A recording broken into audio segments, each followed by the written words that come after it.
Hey guys, welcome back to another video. Real quick, I wanted to share this video with you guys while my family's like down for the count, right? We just ate Christmas dinner, Christmas Eve dinner. Everyone's chilling. Um, I drink probably 3 cups of eggnog. I'm not even joking. I don't know why people hate on eggnog so much. I love eggnog. You just gotta not think about what you're actually drinking, and it's amazing. And don't look at the calories, because I'm pretty sure every cup of eggnog is like 400 to 500 calories or something insane. It's insane. It's like a mass gainer smoothie, but with Christmas spirit. So this happened to me a couple days ago. Something about flying into Ontario, Oregon. Just things always happen there. You know, people coming into the airport without doing radio calls, cutting me off, me losing engine power on takeoff, almost hitting birds. I almost hit a flock of geese about a week ago. It was on top of this video, it was the closest I ever came to a bird strike. And, you know, hitting like a little sparrow or something, that's whatever. But hitting a full-on goose, those things are heavy. I think your average goose weighs anywhere between 20 and 50 pounds. So if that thing shoots through your windshield is absolutely done. And we had a helicopter pilot last year. He was coming into land and he hit a goose. It shattered his windshield. I should get a picture of it somewhere. Shattered his windshield, hit him in the face, and his face was all bloody. And he had to land after a bird strike, and he was like, couldn't see anything. It was intense. But yeah, so this happened to me a couple days ago, and I'll show you guys this video quick. It's really short. It's only like 10 seconds long. And now they're going. Oh my goodness. So yeah, just in case you missed that, I'll go ahead and play that again. So if you pause it right here, that's me and a student. This student is about, I don't know, I think he's about 17 hours in, and we're coming in on a final for runway 15. And I was like watching his airspeeds, looking at the runway. I didn't really notice anything about this. You know, I didn't really see any birds. And then I look down to my left and I see just a black swarm of birds. And they were underneath us, and you know, you can't see it in the video. But at this point, I'm like, okay, we might need to do a go around. And I told my student, I was like, we might need to do a go around. And I was like, I was thinking to myself, okay, they might clear.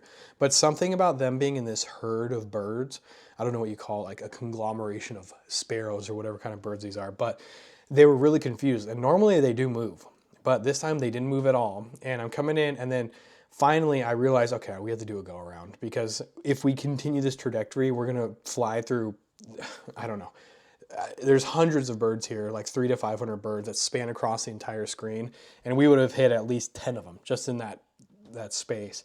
So I did a go around, and then as I'm doing a go around, they all follow me up, and then they're right in front of the prop. I was actually just waiting for them to hit the prop, and then they just spread out like this, seconds away from hitting. But yeah, it was pretty intense. But one of the things I noticed about this is that when you become a CFI and you're just dealing with dangerous shit all the time, like every single day, I feel like the brand new CFI in me, or maybe even like still a student pilot, my adrenaline would have popped in this moment, and I would be like, oh, holy crap. But I'm not even joking. I hardly felt anything.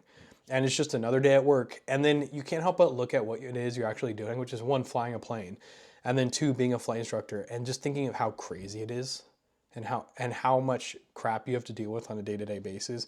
Like, this could have easily been a catastrophe, depending on how I would have reacted to the situation. Or students, sometimes they do really crazy things when they encounter birds. My student this time did really well. He didn't really do anything, which is preferable most of the time.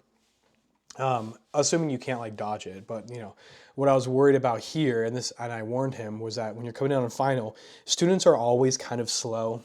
New students, they always have like an unusual kind of attitude.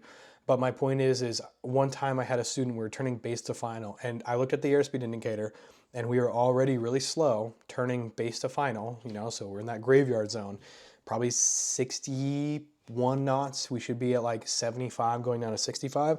And this student sees I think it was a goose or a hawk, or no, it was a hawk, and then pulls up really quick, and it was like an accelerated stall like that. And I was like, oh my God, that's how it happens. And my training just took over, nose down, full power, opposite rudder. But we were this close to getting put in a stall spin from an accelerated stall, because my student was trying to dodge a bird. And I told my student, I was like, next time, just hit the damn thing. Like the the damage and the threat that comes from doing an accelerated stall or like a stall spin on base to final compared to just hitting the damn bird. You know, I'll take hitting the bird. I'm sorry. I know that the hawks here in the Treasure Valley are protective species, but I'm not trying to die over a hawk. You know what I mean? But my student did good here. But yeah, this was like pretty, I would say this is pretty intense. My student did really well though, and he didn't like freak out or anything like that. But yeah, this is just the things that you deal with as a flight instructor and as a pilot in general.